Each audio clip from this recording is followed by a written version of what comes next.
Good evening, everyone. It feels like a very long time since I read to you last time, but it wasn't. It's just a couple of days. And we come to you live from the middle of life. I just entered the house basically, coming home from Stockholm and uh, shopping for groceries on the way. And Victoria is making us dinner quite late. So it's not really on routine here for this, but it feels beautiful to be back. And it's not that much. I just realized it's not that much left of the book, so it also feels nice. I have no idea what will want to happen after this book is read, and I'll be going off in a couple of days to my vision quest or sit out ceremony. So I will be gone from the internet for 10 days. So I think that when this book is over, then we will leave this routine of our evening ceremony together, and we'll see what wants to be created after I'm back, or maybe after the summer. Mm. But there is some really, really good ones left. And I'm quite anxious to dive into them because I've been longing for them for a couple of days. So let's just take a deep breath together. Hey, Kat, it's beautiful to have you here. And land into our bodies, into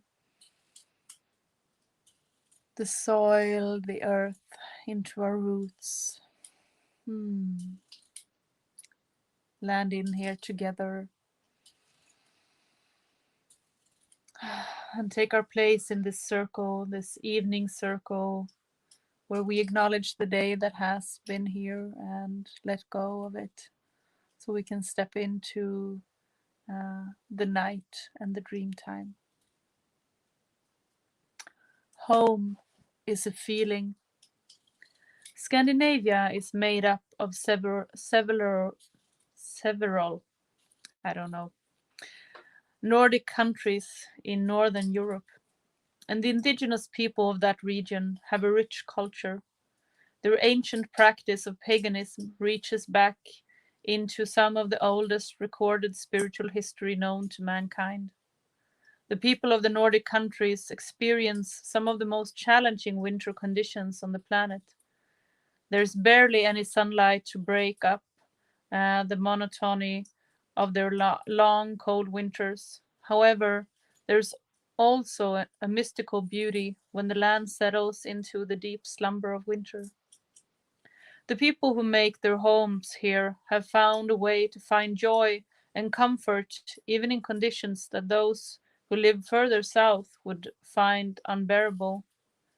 What they understand is that home is not so much a place as it is a feeling.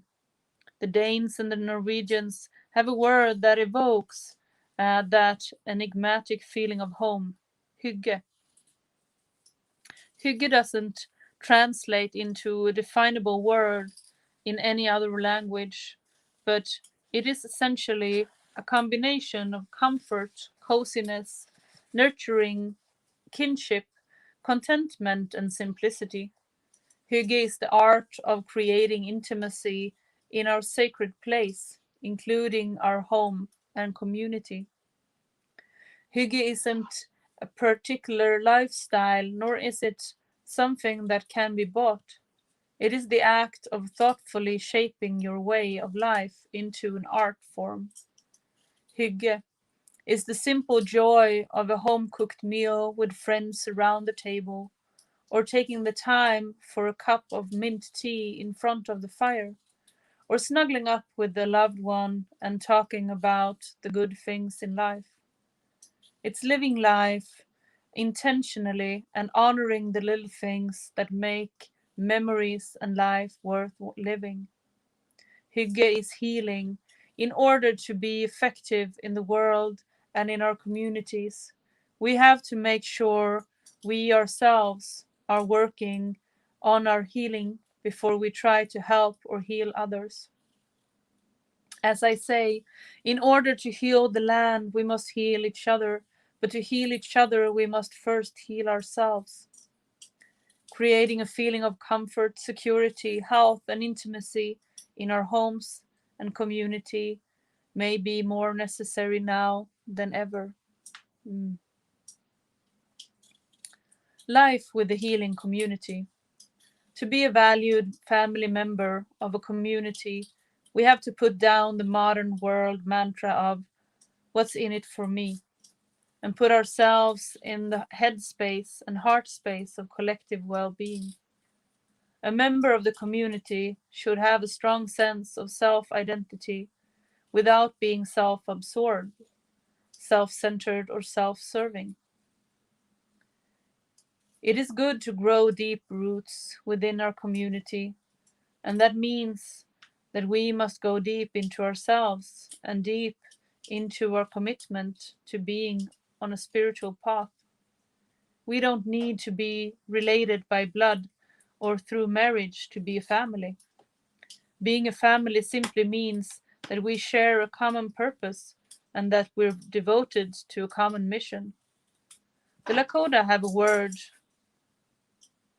which I can't pronounce, which refers to our extended family. A family holds space for one another with unconditional love and understanding. We protect one another, we pick up where the others left off, and we are strong for one another when someone may be weak. We are human, so sometimes we want to control people with conditions on our love, and sometimes our understanding is not so understanding. But those times are our opportunities to help bring our family back to the true meaning of unconditional and understanding. We're not meant to be perfect, but we are meant to keep trying and to keep loving unconditionally. Of course, unconditional does not mean the absence of healthy boundaries. Becoming a family takes time, so be patient with yourself and one another by honoring the process of being a family. Mm. Holding space. Holding space means to be deliberately present in emotional and energetic support of something or someone. As when a spiritual teacher holds space for us to remember what we have forgotten but have only known, always known. However, we don't need to be a spiritual teacher to hold space to help one another. We can hold space by actively listening and observing without judgment as a filter, by acting in such a way that whoever we're holding space for knows that we're right there with them, even if we're 1,000 miles away. All over the world, there are people being held as political prisoners, and we have warriors holding up the front line, defending Grandmother Earth against governments and corporations. Close to home, we may have a family member who is succumbing to the effects of cancer and chemotherapy in a hospital, or a friend that's grieving or going through a relationship breakup. These are the people we hold space for. To be effective when we hold space, it cannot just be once or twice, or something that doesn't that's done sporadically. It has to be done consistently. Our ability to hold space and simply be there in solidarity may often be more helpful than anything we could think to say or to do to support each other in difficult times. Community is made up of two words: communication and unity. We heal ourselves by honoring each other.